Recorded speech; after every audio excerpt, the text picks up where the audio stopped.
जे लोक आरोप लावतात आहे त्यांना माझा खुला चॅलेंज आहे आपल्या माध्यमातून, खास करून वडेट्टीवारजी. त्यांनी माझ्याकडे एक साधी तक्रार द्यावी. मी एका ट्विटवरनं कारवाई चालू केली आहे. एक ट्विट मी वाचला आहे एका अधिकाऱ्याबद्दल. परंतु वडेट्टीवारजीकडे अधिक माहिती असेल तर प्रेसमध्ये आणि या पद्धतीचा मोठा भोंगा वाजून काही होणार नाही.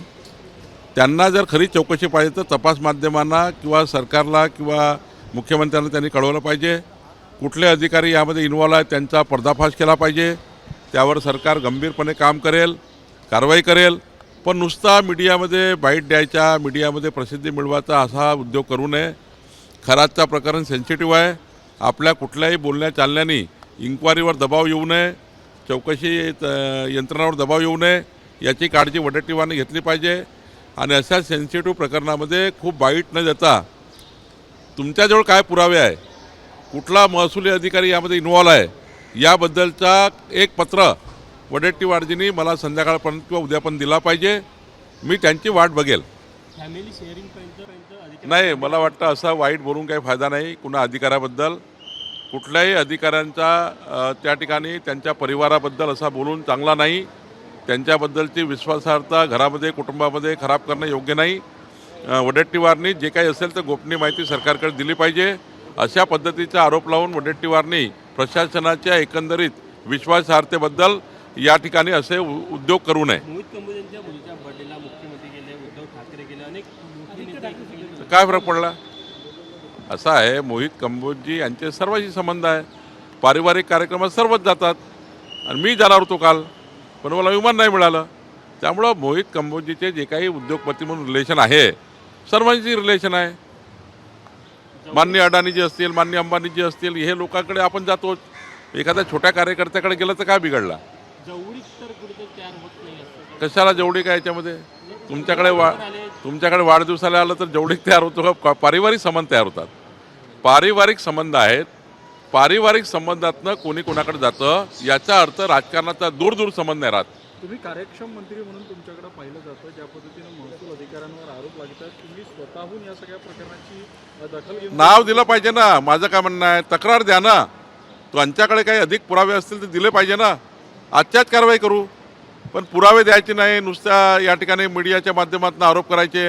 एक तरी पुरावा द्या ना. हा अधिकारी इन्व्हॉल्व आहे, आम्ही त्याची चौकशी करू. तसंही पोलीस इतकी सेन्सिटिव्ह चौकशी करतात आहे, त्यामध्ये अधिकारी सुटणार नाही, कोणी सुटणार नाही. पोलीस चौकशी करताय, पण ॲडिशनल माहिती काही वडेट्टीवारजीकडे असेल तर आम्ही त्याची दखल घेऊ. रुपाली चाकणकर यांची चौकशी होण्याची शक्यता वर्तवली जाते. नाही, आता मी सांगतो ना, या प्रकरणामध्ये अधिक काही विचारू नका. हे प्रकरण सेन्सिटिव्ह आहे. पोलीस यंत्रणा याच्यावर तपास करताय. मीडियाने याच्यावर खूप काही त्या ठिकाणी अशा प्रश्न विचारून या यंत्रणाला डिस्टर्ब करणे योग्य नाही. यंत्रणा कुणाची चौकशी करायची त्यांना बोलवतील. वडेट्टीवार असे म्हणाले की काही लोक पुरुष पत्नीलाही पाठवत होते, अशा आक्षेपार्ह नाही, वडेट्टीवारचे चूक आहे. वडेट्टीवारने असं बोलू नये. कुणाही घरामध्ये संशयाचं वातावरण करू नये. संशय घरामध्ये निर्माण करून परिवार उद्ध्वस्त करू नये. त्यांना काही स्पेसिफिक माहिती असेल त्यांनी मुख्यमंत्र्याकडे द्यावी. माझ्याकडे एखाद्या वेळी महसूलची माहिती द्यावी. प्रकाश आंबेडकरांनी काल म्हटलेलं आहे की भाजपनं अहंकारात जाऊ नये अशी भाजपवर टीका केली. आता आम्ही अहंकारात आहो की नाही आहो हे जनतेला माहीत आहे. आम्ही नतमस्तक होऊन मतं मागितलं आहे, विनम्र भावनेने मतं मागितलं आहे. आम्ही कधी या ठिकाणी बिहारसारखी त्या ठिकाणी जे काही मागच्या काळामध्ये लालू प्रसाद यादवच्या काळात त्या ठिकाणी बूथ कॅप्चरिंग, इंडी आघाडीच्या काळामध्ये त्या काळातले ज्या पद्धतीने इलेक्शन लढायचे, छिंदवाड्यामध्ये बघितलं असाल तुम्ही, कमलनाथच्या काळामध्ये इलेक्शन लढायचे ते लोक जसे बूथ कॅप्चरिंग करायचे, असं आमच्याकडे नाही आहे. आणि त्यामुळं आम्ही विनम्रपणे निवडणुका लढतो. विकसित भारताचा संकल्प जनतेला सांगतो. जनतेला मॅन्युफॅक्चर देऊन निवडणुका लढतो, जाहीरनामा देऊन, संकल्पनामा देऊन.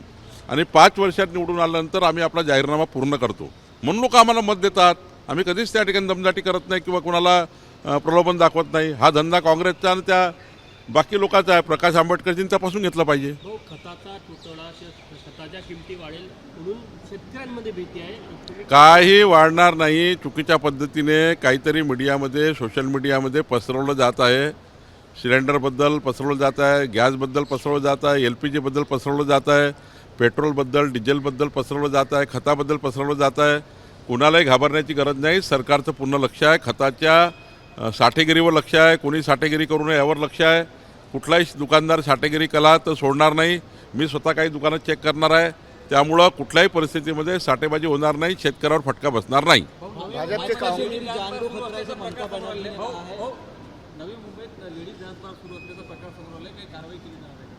आपण कारवाई करतो. आता नागपूरमध्ये एक बातमी वाचली आज मी, टेरेस बारवर काहीतरी टेरेसवर बार चालू झाले, ते जरा आम्ही दखल घेणार आहोत. नागपूरमध्ये आज बातमी आहे मोठी, एका वृत्तपत्राने छापली आहे, मला वाटतं लोकमतने छापली आहे. यावर मी दखल घेणार आहे. आणि तसंच मुंबईमध्ये मी मागील मुख्यमंत्र्यांना ही बाब कळवेल. भाजपची काँग्रेस व्हायला लागली तर राष्ट्रीय स्वयंसेवक ममता बॅनर्जी जानबूझकर बंद कर देगी बीजेपी की सरकार आई तो। ममता बनर्जी आखिरी का रोना रो रही है. ममता बनर्जी सहानुभूति तैयार करना चाहती है, वोट की गंदी राजनीति तैयार करना चाहती है. पिछले बार भी उन्होंने आखिरी में यही किया था कि कुछ अपने को सिंपैथी मिल, लेकिन अभी बंगाल की जनता, पश्चिम बंगाल की जनता कोई सहानुभूति पर वोट देने वाली नहीं है. विकसित भारत के लिए प्रधानमंत्री मोदी जी के साथ रहेगी और मोदी जी को ही वोट देगी. तुमचं खातं महसूलच्या बाबतीत सगळ्यात अग्रेसर असतं. मार्च एंडिंग आहे, काही नवीन वर्षात काही नवीन नियम केले जाणार आहे का, त्याचा फायदा तिजोरीला होईल? नाही, तिजोरीच्या फायद्यापेक्षा जनतेचा फायदा बघतोय मी. जसं आता 1,500 स्क्वेअर फीटपर्यंत गरीब माणसाचे घरं कायदेशीर करून देणे, जे सरकारी जागेवर राहतात, हा लोकांसाठी केलेला आहे. मोजणी 15 दिवसामध्ये मोजणी झाली पाहिजे, हा जनतेसाठी केलेला निर्णय आहे. एनए अट रद्द करणे, एनएची अट रद्द करणे म्हणजे जनतेला डायरेक्ट याचा फायदा आहे. सनद रद्द करणे याचा जनतेला फायदा आहे. जिवंत 7/12 मोहीम करणे, या 48 वेगवेगळ्या निर्णयामुळे महसूल खात्यामध्ये आमूलाग्र बदल झाला आहे. आणि पुढच्या वर्षी अजून 8 कायद्यामध्ये आम्ही बदल करणार आहोत. 8 कायद्यात बदल करणार आहोत, कारण महसुली कायदे जाचक असल्यामुळं काही लोकांना त्या ठिकाणी वर्षानुवर्ष खेटे मारावं लागतात तहसील कार्यालयामध्ये. जनतेला घरपोच, जसं मुंबई कलेक्टर आचल गोयल यांनी मुंबईच्या सर्व प्रॉपर्टी ऑनलाईन केलेल्या आहेत. ऑनलाईन म्युटेशन, घरी बसल्या तुम्ही आपल्या प्रॉपर्टीचा बक्षीसपत्र असेल, तुमचा फेरफार असेल, म्युटेशन असेल, 45 प्रकारच्या म्युटेशनच्या पद्धती आहेत, त्या सर्व ऑनलाईन त्यांनी करून टाकल्या. ही पद्धती आहे. ईज ऑफ डुईंग बिझनेस आम्ही करतो आहे. महसूलमध्ये तहसील कार्यालयात जायची गरज पडणार नाही. पुढच्या 3 वर्षामध्ये तहसील कार्यालयामध्ये नागरिक येऊ नये अशी परिस्थिती निर्माण करण्याचा प्रयत्न आम्ही करतो आहे. आणि त्याकरता या वर्षात अनेक संकल्प आम्ही केले आहेत. अकोल्यामध्ये एमआयएम आणि काँग्रेस नगरसेवकांमध्ये हाणामारी पाहायला मिळाली आणि त्यात चाकूने हल्ला. हां, मला त्याच्याबद्दल माहिती घ्यावी लागेल. अकोल्यामध्ये एमआयएम आणि काँग्रेस नगरसेवकांमध्ये हाणामारी पाहायला मिळाली आणि त्यात चाकूने हल्ला करण्यात. आता बघा, MIMनी काँग्रेसच्या नाकात दम आणला आहे. यापूर्वी त्यांचे मतं घेण्याकरता काँग्रेसला गोड वाटायचं, आता MIM कडू वाटायला लागली आहे. त्यामुळे MIM आता आपलं स्वतःचं प्रदर्शन करताय, स्वतःची व्होट बँक वाढवत आहे. त्यामुळं काँग्रेसला आता ते पटण्यालायक नाही आहे, आणि म्हणून काँग्रेसचे लोक असे हल्ला करतात आहे. मुंबईमध्ये 500 फुटांपर्यंतच्या घराचा टॅक्स माफ केला जातो, नागपूरमध्ये का नाही, असा प्रश्न विकास ठाकरेंनी विचारला होता. पालकमंत्री म्हणून तुम्ही काही महानगरपालिकेचा नाही, थोडा याच्यामध्ये आम्ही यापूर्वी घेतलेला निर्णय आहे. यापूर्वीच आम्ही मॅनिफेस्टो दिला होता, पण मधल्या काळामध्ये सरकारकडून काही परमिशन आली नाही त्याची. मधल्या काळात काही अडचणी आल्या, पण यामध्ये नक्की नक्षी मी टाकणार आहे. मुंबईच्या धर्तीवर नागपुरात काय करता येईल हे बघणार आहे. ABP माझा, उघडा डोळे बघा नीट.